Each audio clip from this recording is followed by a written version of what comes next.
इस बीच सीधा आपको राष्ट्रीय राजधानी दिल्ली लिए चलते हैं और भी कई ऐसी जगहों पर जहां पर बीजेपी की तरफ से स्वच्छता अभियान चलाया जा रहा है। ये तस्वीरें आपको दिखा रहे हैं जहां बीजेपी की तरफ से स्वच्छता अभियान चलाया जा रहा है। आपको बता दें कि मंदिर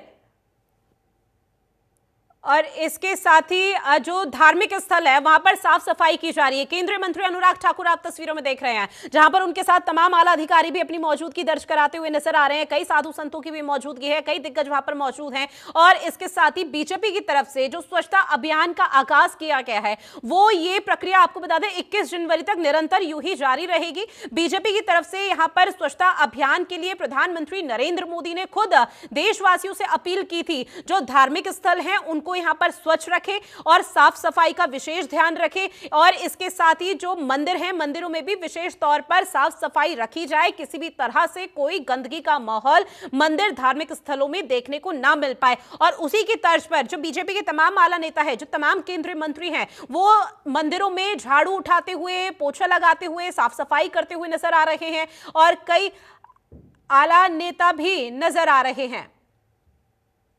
खबर पर ज्यादा जानकारी के साथ हमारे साथ दीपक चौबे लगातार लाइव जुड़े हुए हैं। दीपक, चूंकि देखिए बीजेपी की तरफ से स्वच्छता अभियान चलाया जा रहा है, स्वच्छता अभियान में आज जो तस्वीरें सामने आई वो वहां अभी आपकी भी मौजूदगी है, जहां केंद्रीय मंत्री अनुराग ठाकुर झाड़ू लगाते हुए नजर आ रहे हैं धार्मिक स्थलों पर। यह प्रक्रिया निरंतर कब तक जारी रहेगी, इसको लेकर कोई जानकारी?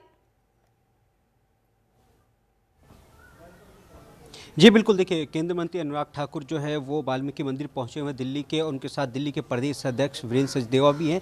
जिस तरीके से प्रधानमंत्री नरेंद्र मोदी ने कहा था कि 22 जनवरी तक क्योंकि भव्य राम मंदिर का प्रतिष्ठान होने जा रहा है, तो उसको लेकर तैयारियां, और ख़ास तौर पे कहा था कि जो मंदिर हैं उनमें जाइए, आप साफ़ सफाई कीजिए। उसके बाद 22 तारीख को जब भव्य मंदिर का उद्घाटन होगा उस दिन आप अपने अपने क्षेत्रों में रहिए और पूजा पाठ कीजिए। देखिए किस तरीके से, मैं अपने कैमरामैन से कहूँगा कि वो दिखाए कि केंद्रीय मंत्री अनुराग ठाकुर यहाँ पर साफ सफाई में पूरा लगे हुए हैं। और क्योंकि ये केंद्रीय मंत्री का दूसरा दिन है, कल वो सीपी के हनुमान मंदिर में थे और आज यहाँ पर वाल्मीकि मंदिर पहुँचे हैं। जाहिर सी बात है कि जिस तरीके से प्रधानमंत्री नरेंद्र मोदी ने कहा था कि स्वच्छता अभियान होनी चाहिए, पूरे देश के मंदिरों को साफ सफाई, पूजा पाठ होनी चाहिए, हर दिन आप राम धुन कहिए, रामायण कहिए, हर कीर्तन कहिए, उसको लेकर अब अगर कहा जाए कि एक तरीके से पूरा जो बीजेपी है वो लगा हुआ, केंद्र सरकार लगी हुई, भारत सरकार की तरफ से गाइडलाइंस भी जारी की गई है। उसके बाद देखिए कल एक बड़ी बैठक हुई थी दिल्ली में, उसमें साफ कहा गया था कि राम हमारे हैं और हम राम मंदिर के लिए स्थापना किए हैं। यानी कि जाहिर सी बात है कि जिस तरीके से 2024 का लोकसभा है और कहीं ना कहीं राम को लेकर जो एक सियासत चल रही थी, उस बीच ये जो खबर है, और देखिए केंद्रीय मंत्री अनुराग ठाकुर देख रहे होंगे कि किस तरह से साफ़ सफाई कर रहे हैं। और मैं अपने कैमरामैन से कहूँगा कि वो दिखाएं कि जिस तरीके से साफ़ सफाई को लेकर जब से प्रधानमंत्री नरेंद्र मोदी ने स्वच्छता अभियान की है, वो लगातार कहते हैं कि साफ़ सफाई बहुत ज़रूरी है। अगर हमारा देश स्वच्छ रहेगा, साफ़ रहेगा, तो हमारी जो छवि है वो विदेशों में भी बहुत अच्छी होगी।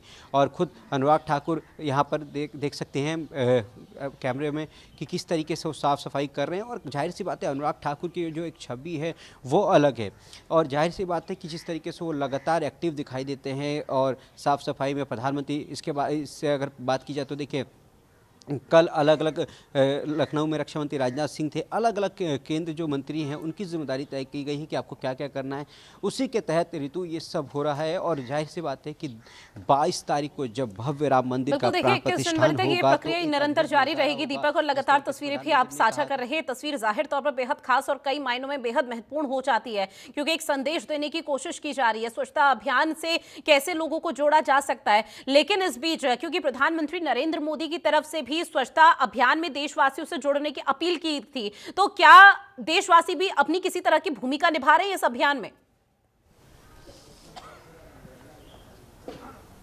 जी बिल्कुल, देखिए अलग अलग सबकी जिम्मेदारी है, और देशवासियों तो जाहिर सी बात है कि प्रधानमंत्री नरेंद्र मोदी की जो एक गारंटी है उस पर विश्वास करते हैं। इसीलिए आज के टाइम पर अगर देखा जाए तो देश बिल्कुल साफ और स्वस्थ दिखाई दे रहा है कि लोग अब समझदार होते जा रहे हैं कि कूड़ा जो रोड पे पहले फेंकते थे वो नहीं फेंकते हैं। जिस तरीके से प्रधानमंत्री जब से 2014 के बाद स्वच्छता अभियान को लेकर एक्टिव हुए थे, उसके बाद कहीं ना कहीं लोगों में एक जागरूकता है कि जाहिर सी बात है कि अगर हम अपना घर साफ रख सकते हैं तो हम अपना मोहल्ला क्यों नहीं, और जब मोहल्ला साफ कर सकते हैं तो शहर क्यों नहीं। इसी के तहत स्वच्छता अभियान चलाया गया था। उसके बाद कई जो राज्य हैं उनके जो स्टेट हैं वो लगातार नंबर 1 पे आ रहे थे। जिस तरीके से पिछली बार भी इंदौर नंबर 1 रहा था। तो साफ सफाई में अब प्रधानमंत्री के साथ पूरी देश की जनता है जो चाहती है कि हमारा जो देश है वो स्वस्थ रहे, क्योंकि बाहर से जब लोग आते हैं तो देखते हैं तो थोड़ा सा हंसी मजाक का पात्र बनाते हैं, पर उसी को लेकर प्रधानमंत्री नरेंद्र मोदी लगातार कहते हैं कि देश साफ रहेगा और घर साफ रहेगा तभी आपका देश साफ रहेगा। ऋतु, हालांकि देखिए लगातार केंद्रीय मंत्री अनुराग ठाकुर की तरफ से यहाँ पर साफ सफाई का जो अभियान चलाया जा रहा है, बीजेपी की तरफ से अभियान चलाया जा रहा है, उसकी तस्वीरें लगातार देख रहे हैं। हालांकि अनुकूल नहीं होगा केंद्रीय मंत्री से बातचीत करना, लेकिन अगर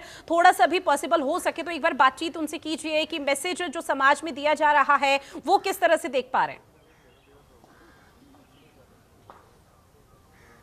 बिल्कुल थोड़ा सा इंतजार करना पड़ेगा क्योंकि अभी साफ़ सफाई हो रही है, उसके बाद वो बात करेंगे और जनता टीवी उनसे खास बातचीत करने की कोशिश करेगा कि किस तरीके से लगातार जो सफाई अभियान चल रहा है उसमें खास तौर पर भारत सरकार की तरफ से क्या योगदान रहेगा। कल जिस तरीके से जब केंद्रीय मंत्री अनुराग ठाकुर ने जनतंत्र टीवी से एक्सक्लूसिव बातचीत की थी तो उन्होंने कहा था कि राम के लिए हम कुछ भी कर बिल्कुल सकते जो हैं। मैसेज समाज में देने की कोशिश की जा रही है वो आगे किस तरह से चीजें सामने आती है देखना बेहद दिलचस्प रहेगा। जानकारी साझा की उसके लिए बहुत शुक्रिया दीपक चौबे आप।